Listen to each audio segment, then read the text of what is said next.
In our series Rebounding for Health, I would like to introduce you today to Charlie Woodcock, Camp Director of the Solvang Triathlon Camps. Charlie, you organize training camps for triathletes and cyclists, and you train athletes of all age groups. You have an intense background in sports training, and since the age of 10, you accumulated a vast experience of endurance training, cross-country running, triathlon and modern pentathlon, and you competed in different countries, and you were also part of Britain's amateur triathlon team.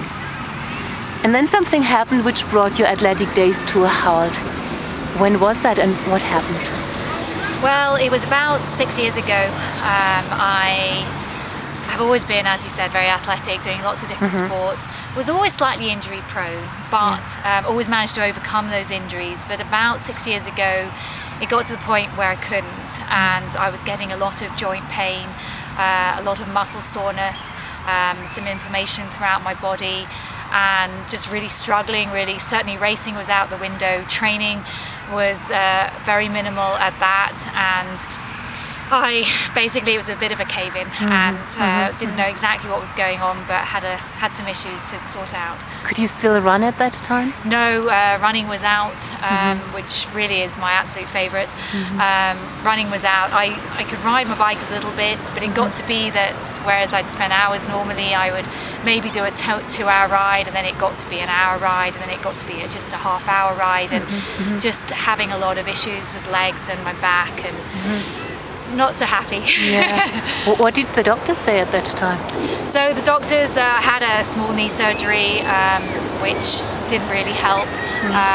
And basically it was just trying to find out what was going on with the inflammation, and it was during that time that a doctor actually at the National Jewish Medical Center in Denver, very lucky to have been a patient there because they're extremely thorough, and they spend a lot of time with each patient. And one of the doctors there saw, in the midst of looking at all the information and various things, actually saw something on an x-ray of mine which pointed towards having a bone scan done to look at my bone density. So we added that to the mix at that point. And then you had this bone density scan done? I did, and that was actually 3.5 years ago. I had the bone density scan, and the results were that I had severe osteopenia. My spine and my wrists were borderline osteoporosis at that point in my 30s, and so and you also told me you had that in the family, huh? We do. It is in the family. In fact, when I was born, my mother fractured, and she has suffered with osteoporosis for years, and they didn't know back then what they know now. So she's now been suffering, especially this last year. She fractured her shoulder, and from that led to vertebral compression fractures, and she's had a very, very rough year, and I can certainly see what it does, the osteoporosis, as it goes down that road. At that time, the doctors, did they give you any advice what you could do? They did.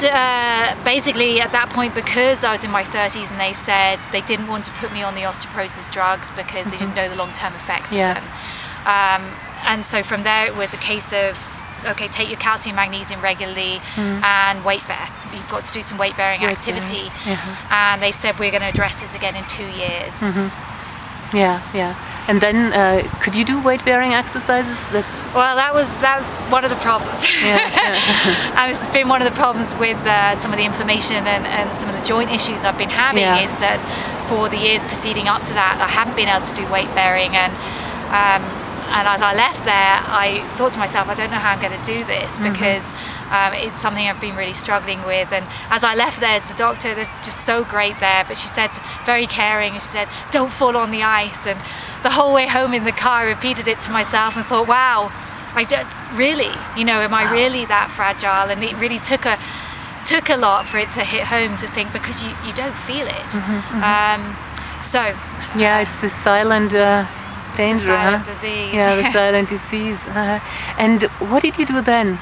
So at that point I thought, all right, I've got 2 years before I'm going to be rescanned, and if I carry on along this path, the only thing I could think of is that the bones would slightly deteriorate. And at this point I thought if I could at least just stabilize them, that would be good. And through that time, I basically got to the point where I had 1 year to go before I was going to be scanned, and things were better. I was able to do a little bit of bike riding.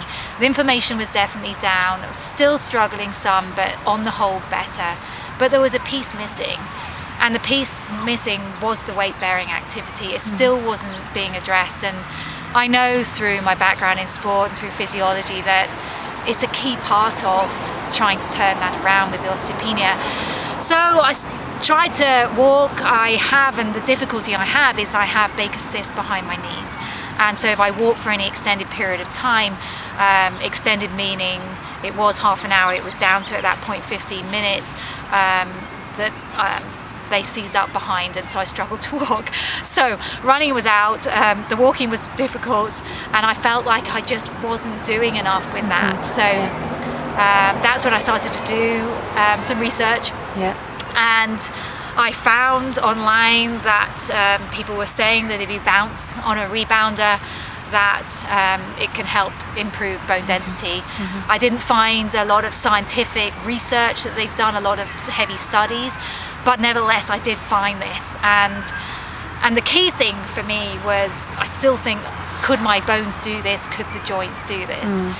And the key thing was, I found on the Bellicon site a video which it showed all ages bouncing on a trampoline, and there was this older gentleman bouncing on the trampoline, and I thought, wow, I wonder if my joints, because at this point I was fairly weak, whether I could do that. That was the video they did in Germany, huh? They did a little study there in Germany, the whole video is in German. Yes, which I didn't really care. I was just staring at this guy because he's there and he's older, bless him, and he was bouncing quite, doing a lot, quite dynamically on the trampoline, and I thought, wow, I wonder if I could do it. So of this 2-year window at this point, I had 6 months left before I was going to be rescanned, and that was when everything came together and I got the Bellicon. And out of all the rebounders I looked at, the reason I chose it was because they said it was the most gentle on the joints. And I thought, well, if any of the ones I'm going to be able to use, it's going to be this one. And so I got it, and I was nervous. I was nervous that it would be something that I couldn't do, and therefore, go down a bit of a downward spiral. But I thought, well, it doesn't hurt to try. And so the first time I bounced on it, I bounced for 2 minutes, and so very conservative. Very conservative, but I was absolutely fine with that. I think it's certainly the way to go. It's a new activity, and it's like with any sport, anything that's new, you need an adaptation period. And I was pretty weak at the time, and 2 minutes, absolutely fine with that. And my goal was just to get through that 2 minutes, and I did. And a little bit of joint issues, a little bit of pain, but minimal. And I know from sports, from coaching, etc., that any new activity there is this adaptation, and if it could be within that adaptation field, that's fine. If it went past that into more of an injury field, no. But it always stayed within that realm. So 2 minutes the first day. I then progressed each day, added on a minute, so 3 minutes, 4 minutes, 5 minutes, and I eventually got to 15 minutes on the 15th day, which I was absolutely thrilled about and was loving it. And so you did it every day, or did you do a 1 day of break in the week? At that point I did it every day. And so got to the 15th minute, and at that point then I decided to do a day which was easier and a day which was longer, and bounce for 6 days a week and then have 1 day off. So then I went into that pattern, and then each of the longer days added a minute each time, and eventually got to another landmark which was 30 minutes on the longer day, which I thought was just fantastic. It was the most weight bearing I've been able to do for a good few years, and I was absolutely thrilled. That's wonderful. So you did 1 day 30 minutes, and then the next day how much? Would be back to the 15. 15. So the shorter day was always 15, and then the longer day was progressing by a minute each time. And then it went on, and time was getting nearer to being rescanned again, and I got to 50 minutes prior to being rescanned on the long day. And so I ended up with a pretty solid 6 months of bouncing on the Bellicon prior to being rescanned. Awesome, awesome. And then you were nervous to get the results. And then I was nervous to get the results. Actually, I went back to the National Jewish Medical Centre, and same doctor, same machine, and I lay there. And I said to myself, look, strong bones, as if it would make any difference at that point. But you know, I felt like I had to try.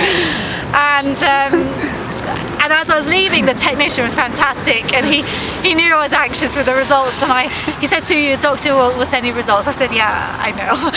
And he said, but I can tell you, he said, here's the screen. And we looked at it together. He was fantastic, and he said, okay, here's your 2007 result for your right hip, and here's your 2009 result. But I didn't know. I'm like, is that good or has it deteriorated? And he said, and I said, has that improved? You know? And he said, absolutely, that's improved. And then we went to the back, you know, my spine, my lumbar spine. He said, okay, here's your 2007 result. You can see it on the screen. And here's your 2009 result. And my cheeks got, you know, more and more smiley, and they were hurting by the end. They were just smiling so much. But it was a momentous day because. My goal of the 2 years had been to stabilise, and it had gone way past that, and it was tremendous. And then on the way home, the doctor actually called me because the results just got sent up to her, and she said, whatever you're doing, keep doing it. Wow, what a result. It was great.